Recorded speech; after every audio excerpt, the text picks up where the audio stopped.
What's up, Bulls Nation? It's the Bloody Horns podcast. I'm your host, Justin. Let's get into our daily Chicago Bulls content. There's a lot of smoke lately that the Chicago Bulls are looking to move up in this draft. They're reportedly targeting Donovan Clingan and Matas. I'm not even going to try to pronounce that last name, although if the Bulls do actually get him, I'm going to have to learn how to pronounce that last name. So there's a lot of smoke going around right now. This is like the third report we've seen in the last 2 weeks that the Bulls are trying to move up into the top 5, into the top 3, that they're trying to move up and get somebody in this draft. And for me personally, I'm 100% against it. In my opinion, there's only two scenarios where you should be moving up in the NBA draft. Scenario number one, moving up to get a superstar. Kind of like the Mavs did with Luka Doncic a couple years back. They moved up. They had the pick that would have got them Trae Young, who they knew that dude wasn't really a superstar. They knew he'd be kind of a star, high stats guy, but they knew he wouldn't have the impact of a true superstar like Luka Doncic. And the weird thing with Luka is everybody knew that guy was going to be a superstar. I mean, he won EuroLeague MVP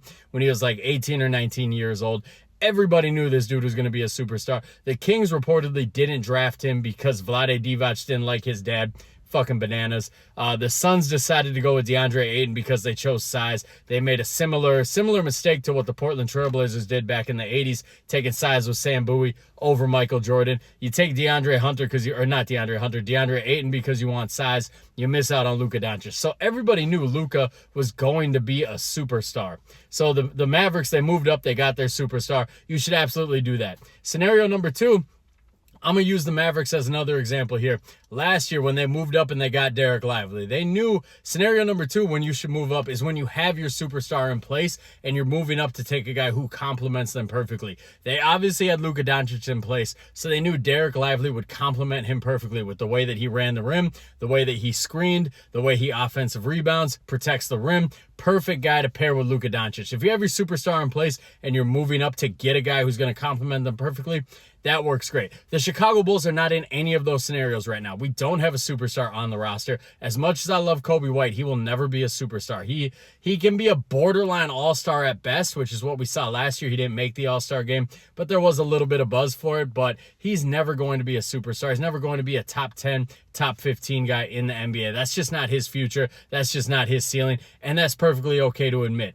And obviously, we don't have that superstar, so we're not moving up to get a superstar because this draft doesn't have any superstar talent in it. There's nobody in this draft that people are saying, even best case scenario, could be a superstar, which is alarming to me because every draft, even the Anthony Bennett draft, people are like, if Anthony Bennett gets in shape, yada, yada, yada, there is potential he could be a Shawn Kemp type of player down the line. There's nobody like that in this draft. Even the guys at the top of this draft, Donovan Clingan, Alex Sarr, people, when they're projecting them, they're like, hey, if it's best case scenario, he's going to be a fine role player, a starting caliber guy on a contender. So to me, those are not the type of guys you move up and get. You only move up if you're going to get a certified superstar or you have a superstar on the roster you're trying to complement. So the Chicago Bulls moving up in this draft, it would set the franchise back even further than they're already set back. Because let's be honest, guys, when you look around the league, look at the teams who didn't make the playoffs this year. Look at the assets that those teams have. The Chicago Bulls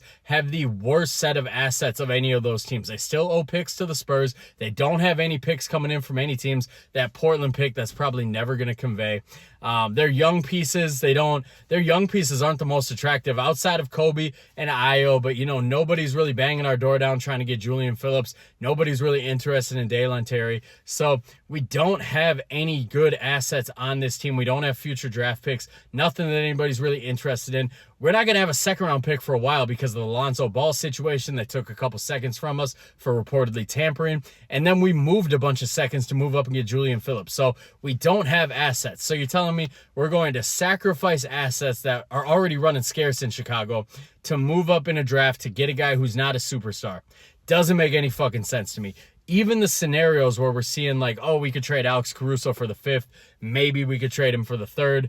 Even those scenarios, I'm like, I'd rather trade Alex Caruso for draft picks in future drafts because the 2025 draft, 2026 draft, those both project to be much stronger drafts than this. So if we're going to trade Alex Caruso and quote unquote tank or start looking towards the future, I would rather get draft picks in those kind of drafts. And some people will say, well, if you move Alex Caruso to a team for a 2026 pick, and that pick goes into the 15 to 30 range, that's not great value. I hear what you're saying, but let's say the 2026 draft has a guy that you're trying to trade up for, a guy who you think has that superstar potential. Now, if you have your own first-round draft pick, and hopefully in the 2025-2026 season, the Chicago Bulls will kind of suck at that point. So let's say they get, I don't know, the third pick. You combine the third pick with that pick that you got for the Alex Caruso trade. Now you can move up to the second pick. You can attach more, maybe another first-round pick, future first-round pick.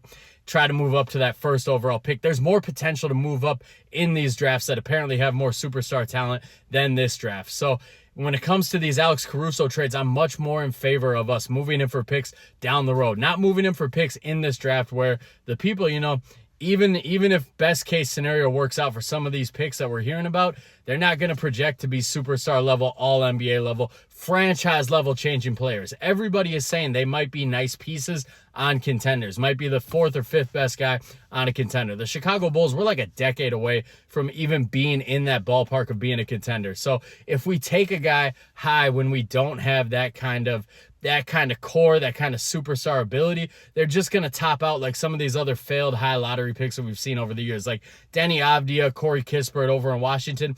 They'd be nice pieces on a contender, but they're not a contending level team. They don't have superstar talent, so those guys, they're just kind of puttering along, sputtering around in their career, not really making that big of an impact. That's the same kind of thing we'd see in Chicago if we got a Donovan Klingon, if we got Matas, if we got any of these guys that they're talking about in the top 5 of this draft. So I am totally against moving up in this draft. I don't think it makes any sense for the Chicago Bulls. Our franchise savior isn't in this draft, guys. I don't know where our franchise savior is. Maybe he's down the road. Maybe he's Cooper Flagg. Maybe he's the number 1 pick in the 2026 draft.